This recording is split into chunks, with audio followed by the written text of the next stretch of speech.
ನಮ್ಮಮ್ಮ ನನಗೋಸ್ಕರ ಹೀರೆಕಾಯಿ ಬಜ್ಜಿ ಮಾಡವ್ರೆ. ಹಾಯ್ ಹಲೋ ನಮಸ್ತೆ. ಇವತ್ತು ಬೆಳಗ್ಗೆ ಎದ್ದ ತಕ್ಷಣ ನಮ್ಮಮ್ಮ ಬಾಗ್ಲು ತೊಳಿತಿದ್ರು. ನಮ್ಮ ಮುಂದೆ ಮನೆ ಆಂಟಿ ಇದಕ್ಕೆ ಏನ್ ಹೇಳ್ತಾರೆ ಕೇಳಿ. ಇವಾಗ ಏನ್ ಹೇಳ್ತಿರೋದು? ಎಳ್ಳಿಕಾಯಿ ಇಕ್ಕು ಅಂತ. ಹಾ, ನಿಂಬೆಹಣ್ಣು ಬದಲು ಎಳ್ಳಿಕಾಯಿ ಇಕ್ಕು ಅಂತ. ಬರಲ್ಲ, ಹಂಗೆ ಹೋಗ್ಬಿಡು ತಾಚೆಗೆ. ನನ್ ಕಂದಮ್ಮನ್ ಕೀನ ಹುಡುಕ್ತಾ ಇದೀನಿ, ಸಿಗ್ತಾ ಇಲ್ಲ. ಈ ಸೈಡ್ ನೋಡ್ತೀನಿ, ಕೀ ಇಲ್ಲೇ ಇದೆ. ಕೀನ ಹುಡ್ಕೋದನ್ನ ನಮ್ಮಮ್ಮ ನೋಡಿದ್ರೆ ಈ ವಯಸ್ಸಿಗೆ ಕಣ್ಕಾಣಲ್ಲ ನಿನ್ಗೆ ಅಂತಿದ್ರು.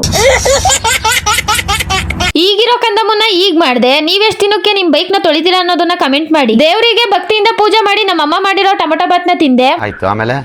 ಆಮೇಲೆ ಶ್ರುತಿ ಅಕ್ಕಂಗ್ ಫೋನ್ ಮಾಡಿದೆ. ಇವತ್ ಭೀಮ್ ನವಾಸೆ ಅಲ್ವಾ, ನಮ್ಮ ಮಾಮೂನ್ ಕಾಲ್ ತೊಳಿತಾರ ಇಲ್ವಾ ಅಂತ ಕೇಳೋಣ ಅಂತ ಫೋನ್ ಮಾಡಿದೆ. ಇದಕ್ ಶ್ರುತಿ ಅಕ್ಕ ಏನ್ ಹೇಳ್ತಾರ ಕೇಳಿ.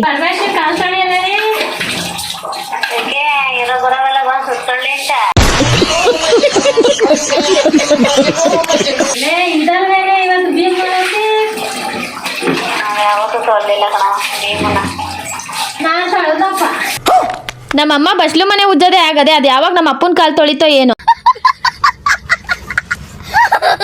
ನಮ್ಮಮ್ಮ ಏನೋ ಮಾಡ್ತವ್ರೆ ಅಂತ ಅಡ್ಗೆ ಮನೆಗೆ ಬಂದ್ರೆ ನಮ್ಮಮ್ಮ ನನಗೋಸ್ಕರ ಹೀರೆಕಾಯಿ ಬಜ್ಜಿ ಮಾಡ್ತಿದ್ರು. ನನ್ಗಂತೂ ಬಜ್ಜಿ ಬೋಂಡ ಅಂದ್ರೆ ತುಂಬಾ ಇಷ್ಟ. ಅದ್ರಲ್ಲೂ ಬಜ್ಜಿ ಅಂದ್ರೆ ಇನ್ನೂ ಇಷ್ಟ. ಮೆಣಸಿನ್ಕಾಯಿ ಬಜ್ಜಿ ಬದಲಾಗಿ ಹೀರೆಕಾಯಿ ಬಜ್ಜಿ ಮಾಡ್ತಾವ್ರೆ. ನಮ್ಮಮ್ಮ ಹೇಳ್ತವ್ರೆ ಬಜ್ಜಿ ಬೋಂಡ ಮಾಡೋರ್ನೆ ಮದ್ವೆ ಮಾಡ್ತೀನಿ ಅಂತ. ಅದಕ್ಕೆ ನನಗೆ ತುಂಬಾ ನಗು ಬಂತು.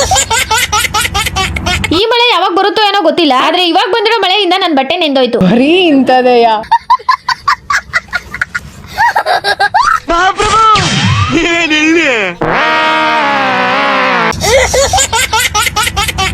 ಭೀಮ್ ನಮವಾಸೆ ಪೂಜೆ ಮಾಡಿಸ್ಕೊಳಲ್ವಾ ಶ್ರುತಿ ಅಕ್ಕ? ಮಾಡಿಸ್ಕೋಬೇಕು ಕಣಣ್ಣ. ಒಂದಿಸ್ಕೊ ಮಾಡಿಲ್ವಾ? ಕೆಲವರು ಪಾದ ಪೂಜೆನ ಮಾಡ್ತೀರಾ, ಇನ್ನ ಕೆಲವರು ಮಾಡಲ್ಲ. ಅದರಲ್ಲಿ ನನ್ನ ಫ್ಯಾಮಿಲಿ ಕೂಡ ಒಂದು. ಈ ಒಂದು ಮಿನಿ ವ್ಲಾಗ್ ನ ಇಲ್ಲಿಗೆ ಎಂಡ್ ಮಾಡ್ತಾ ಇದ್ದೀನಿ. ಈ ಮಿನಿ ವ್ಲಾಗು ನಿಮ್ಗೆ ಯಾರಿಗಾದ್ರೂ ಇಷ್ಟ ಆಗಿದ್ರೆ ಲೈಕ್ ಮಾಡಿ, ಕಮೆಂಟ್ ಮಾಡಿ, ಇದೇ ರೀತಿ ಸಪೋರ್ಟ್ ಮಾಡಿ. Thanks for watching.